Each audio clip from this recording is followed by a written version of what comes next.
was blessed a long time ago to invest my money the right way and, put what you think about me. I don't care what you say about me. You're not in the position that I'm in. Terence Crawford is done playing around with Floyd Mayweather's jabs. After Floyd came at Crawford's win, calling it undeserved and even posting a private sparring video, Crawford has revealed that Floyd owes him money, and it's about time he stops pretending to be rich.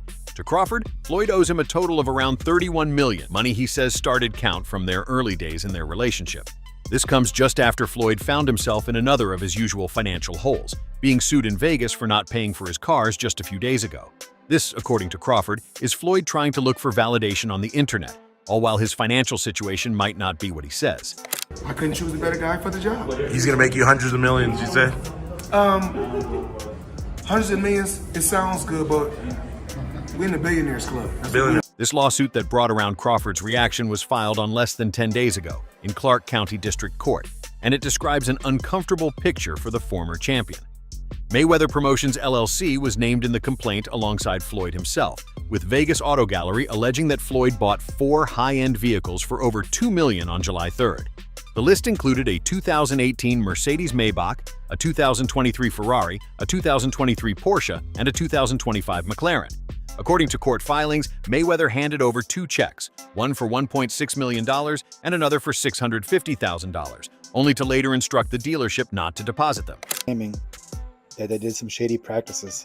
So this is a response to their lawsuit that he bought 4 cars in the amount of $2.3 million back in July. And one of the cars was $1.2 million, which was a 2018 special edition Maybach. I don't know, something really, really fancy.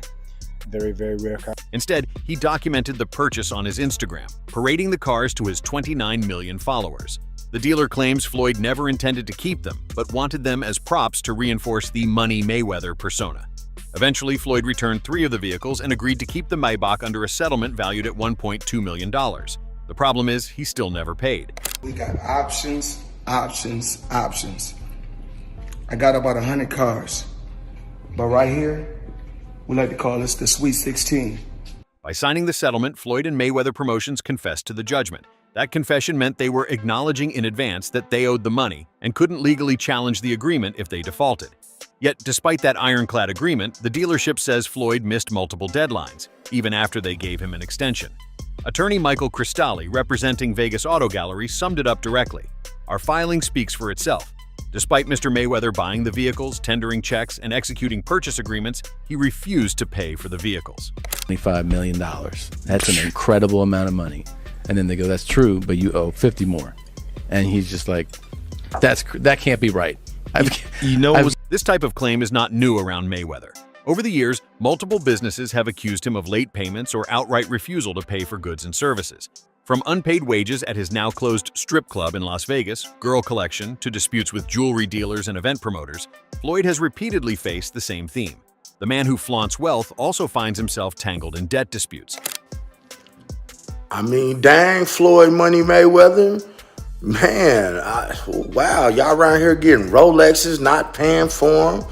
Man, y'all got stacks of money, owing jewelers money. Man, how y'all around here, man, getting millions of dollars in all this jewelry and leaving 280? That is where Crawford's comments land. For him to suddenly declare that Floyd owes him around $31 million is not coming out of nowhere. Crawford's camp has been tight-lipped about specifics, but the context leaves a few possibilities. For one, Crawford could be referencing earnings he believes he lost from never securing a fight with Mayweather.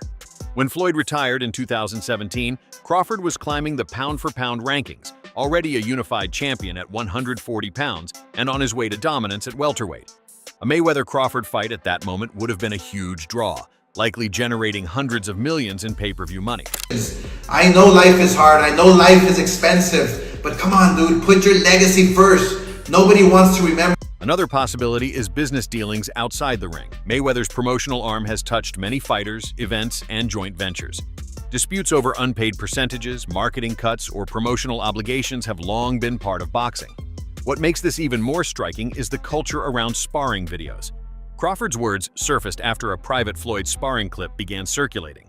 In boxing, sparring is sacred. What happens in the gym is rarely meant for public release. Fighters often test themselves against champions behind closed doors, but leaking footage is considered a violation of trust. Money Man is getting ready. Super Bowl weekend, Las Vegas. He had to get the ones. Make it rain. Check it out. I need everybody. That girl collection, Thursday, Friday, Saturday, Sunday, the Super Bowl, or whoever win or lose, it don't matter. I need everybody there. Girl collection. The irony is that Floyd built his identity on two things: undefeated records and untouchable wealth. 50-0 and the Money Team have become inseparable from his brand. And to see him now mired in lawsuits over bounced checks and unpaid cars undermines that image. And Crawford, fresh off becoming undisputed in 3 different weight classes, the only man to do it in the 4-belt era, has the standing to call him out. So the money's really gone. Yeah, that's what you think. It's get the money, spend the money. All that money. Yeah, it's been 2 years. So is it just his overhead is so high on a day-to-day, month-to-month? Like I don't even want to talk about it. Like with the lifestyle, that money's gone. Trust me. Now it's like, you call him, he'll be at your... The details of the Vegas Auto Gallery case show how fragile the Money Mayweather persona can be when tested in court. Court filings note that Floyd not only failed to pay, but also disparaged the dealership publicly, warning his millions of followers to avoid them. The dealer claims those posts led to threats from Floyd's supporters. For the dealership, it's not just about missing money, it's about reputational damage. For Floyd, it's about fighting battles both in court and on social media, trying to win in public what he is losing in private. Yeah, and then about the whole 50 Cent story, you gotta hear Accusations that Floyd Mayweather has unpaid debts with fellow athletes. A widely known allegation comes from rapper 50 Cent, who accused Floyd of cheating him out of $2 million during his jail sentence. Then are we talking over $2 million? It's about that. Oh, okay. At that point, it was, invested in. All right. So look, he goes, when he finally does bring up the actual... Crawford himself has been strategic about money. He broke free from Top Rank after years of disputes, betting on himself in the Errol Spence Jr. fight and cashing in on a career-defining win. Now he stands at the top of boxing, undisputed in 3 divisions, financially secure on his own terms. When he points at Floyd, it's not just as a critic, but as a man who sees himself as Mayweather's successor in both fighting legacy and independence. We're gonna get to it. What's up? We're gonna get to it. International with it.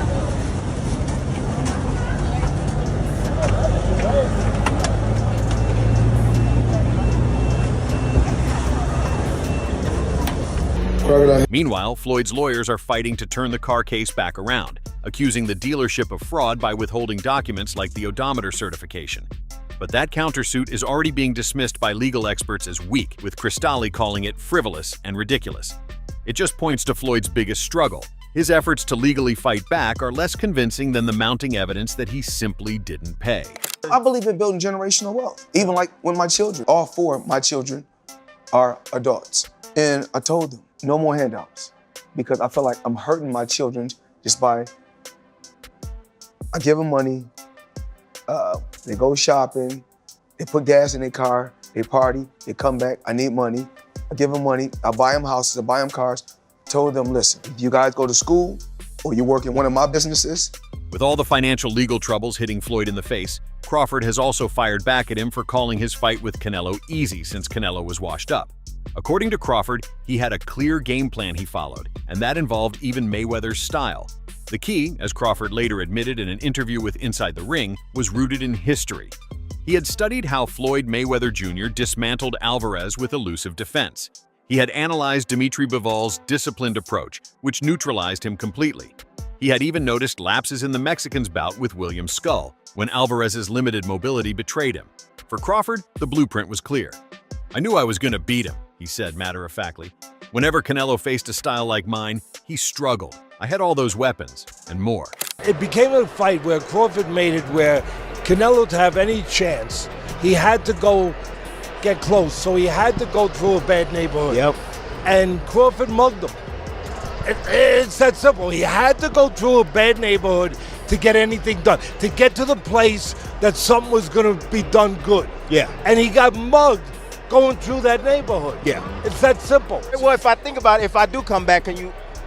Despite the grand setting, the fight began under silent expectations. Most assumed Alvarez's size and power would end it well before the final bell. Canelo looked to impose his strength early but quickly ran into an airtight defense. Crawford blocked, slipped, and countered with patience. His punches weren't flashy, but they were relentless and effective. Even as the rounds wore on, Crawford insisted Alvarez's power never felt decisive. "There's never been a formula to beat Terence Crawford," he said. "So I knew I had a good chance of winning." While the crowd waited for Canelo's explosion, Crawford quietly built a masterpiece of precision. As the championship rounds approached, his corner issued a final warning. "They're not going to give it to you." Shout-outs to Crawford. You did it, boy. You did it. For those who still aren't quite sure what they witnessed last night, I'm going to let you know that you witnessed what is called a notorious boxing clinic. This is everything done right, okay? First, Crawford responded by pressing harder, raising the tempo and dominating the last 2 rounds. When the final bell rang, the judges confirmed what had already become obvious. The victory extended Crawford's record to 42-0 with 31 knockouts and placed him on a historic pedestal, the first fighter ever to unify all 4 major belts in 3 different divisions. The last fighter to achieve such dominance was Henry Armstrong in 1938, when Undisputed carried a different weight. To be honest, when I set my sights on doing something and I know what I'm capable of, it's not like a surprise to me. It's a surprise to y'all because y'all didn't believe me, you know? But for me, I knew I could do it, and I believed that I could do it. I just needed the opportunity. Terence, when did you know that you were going to beat him? And yet, in the aftermath, Crawford sounded almost indifferent. "I don't feel anything special. It was meant to be," he said calmly, as if greatness were his natural condition. That perhaps is the most striking part of his story. Crawford never described the fight as an impossible feat, but as an inevitable outcome, the result of preparation, study, and conviction. But now, the attention has turned back to Floyd. Crawford has further brushed off Floyd's attempt to downplay his win, pointing out that Floyd has his own problems to worry about. After all, it is Floyd who is being dragged to court over unpaid luxury cars, and Floyd who is suddenly looking for big-name events again. For Crawford, the criticism was hollow, because Mayweather himself seems to be back in the ring for reasons that have nothing to do with legacy.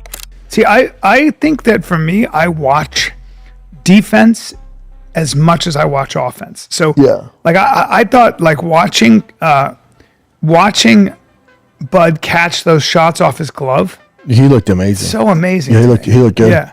He'd go to a body and he'd catch that and come up with an uppercut. You know, just all those things that seem. He looked great. Yeah, I've never seen anybody do that ever. No one has. Yeah. Mayweather has already signed to face heavyweight legend Mike Tyson next year. It is billed as an exhibition, but the timing is not lost on anyone. Floyd is fresh off lawsuits in Las Vegas, including a $1.2 million debt judgment from Vegas Auto Gallery. With that hanging over him, another high-profile payday fits the same pattern his critics have been pointing out for years. What's more, Floyd himself has now opened the door to something even bigger, a rematch with Manny Pacquiao. He admitted in an interview that talks are underway, and while nothing is signed, the possibility is being actively explored. we getting ready.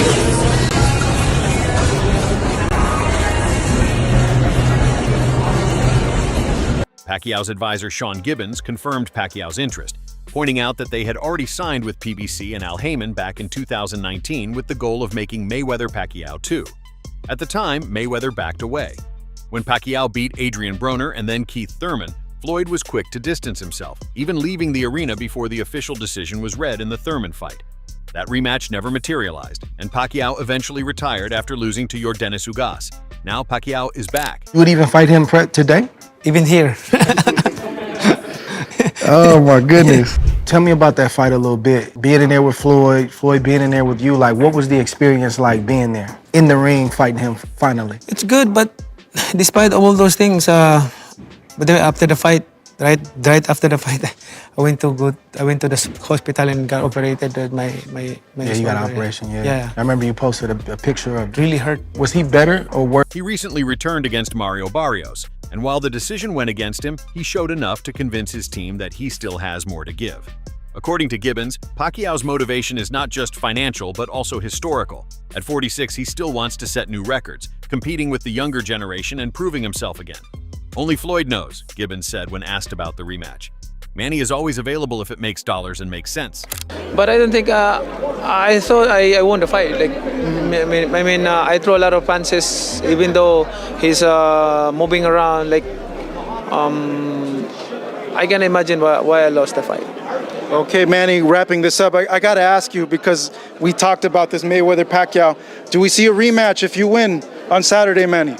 I don't know, just one at a time. Let's talk about that after the fight. All right, well... Floyd's response has been coy but revealing. He told TMZ Sports, "There's been talks. There's been talks. It's possible. We just don't know. But as of right now, everything is going great, and I feel good.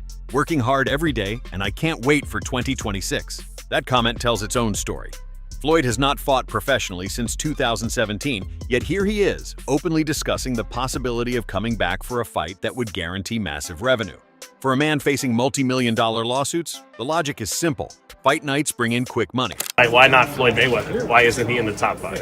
Floyd Mayweather, he's running the whole 12 rounds and he won the fight. Manny, who are the top 5 fighters you ever fought, you think?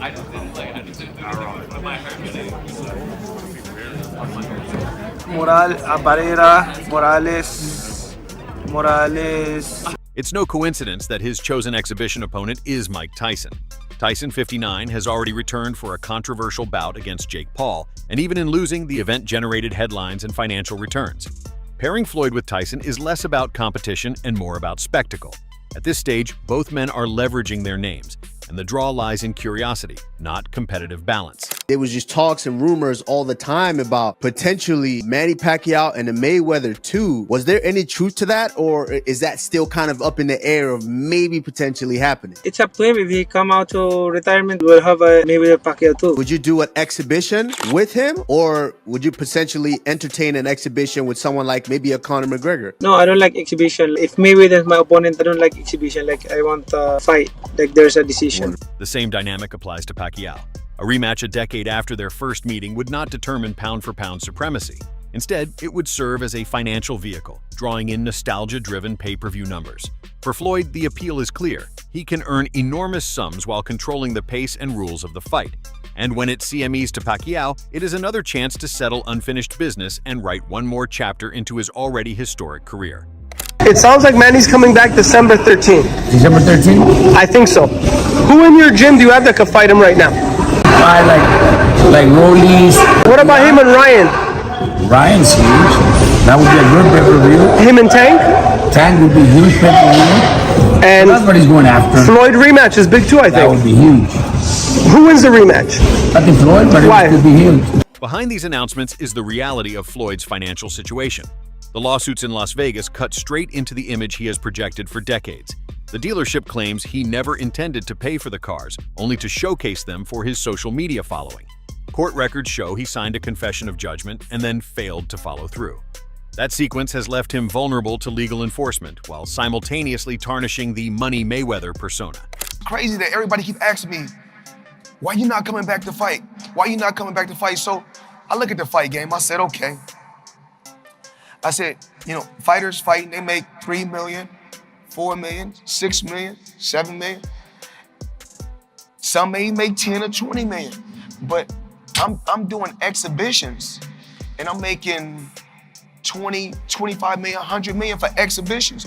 Faced with those circumstances, stepping back into the ring becomes the most logical response, according to Crawford. Besides, it is what he knows best. Mayweather's entire career has been defined by his ability to generate enormous sums through boxing, often choosing opponents strategically to maximize financial reward while minimizing risk. That instinct remains. At 48 and with his undefeated record still intact, Floyd sees the Tyson exhibition and the potential Pacquiao rematch as extensions of the same strategy he has always used. Chase the biggest possible check under conditions he can control. Manny Pacquiao, he used to be with you for many years. He had a terrific performance. A lot of people want to see him fight again.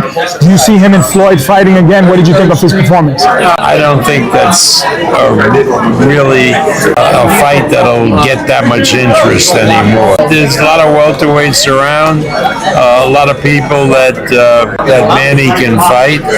Maybe he does a rematch. You know, at 46 with a layoff, I thought. For Crawford, this is exactly why he has no patience for Floyd's critiques.